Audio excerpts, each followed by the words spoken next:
Aktet më antikushtetuese, piramidën më të madhe të vjedhjes dhe mashtrimit në tërë historinë e vendit, korporatën e investimeve shqiptare. Kryetari i Partisë Demokratike Sali Berisha ka denoncuar atë që e quan një nga aktet më antikushtetuese në historinë e Shqipërisë. Ai akuzon qeverinë Rama dhe korporatën e investimeve shqiptare për krijimin e një mekanizmi që lejon tjetërsimin e pronave shtetërore pa transparencë dhe në kundërshtim me ligjin. Sipas Sali Berishës, një vendim i qeverisë më 16 mars 2024 jep KiSH autonomi të plot për administrimin e pronave publike, përfshirë dhënie me qirafa gjatë, shitjen, përdorimin si kolateral dhe zhvillimin e objekteve përmes negociatave direkte. Ai pretendon se ky vendim i jep kryeministrit Edi Rama dhe drejtoreshës së KiSH Kokona mundësinë për të tjetërsuar pronave shtetërore sipas dëshirës. Sali Berisha i quan këtë shkelje kushtetuese dhe ligjit të pronës pasi prona publike mund të kalojnë në duar private pa ndjekur rregullat e prokurimit apo transparencës.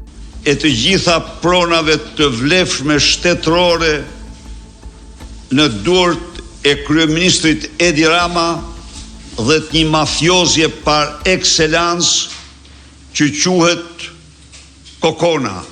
Sipas vendimit të Edi Ramës, Kokona ka tagër të bëj në kundërshtim me çdo kriter ligjor, në kundërshtim flagrant me ligjet e prokurimeve publike, në kundërshtim flagrant me ligjin e pronave, i cili përcakton në mënyrë taksative se në momentin kur një pronë shtetërore tjetërsohet, i kalon vetiu pronarit.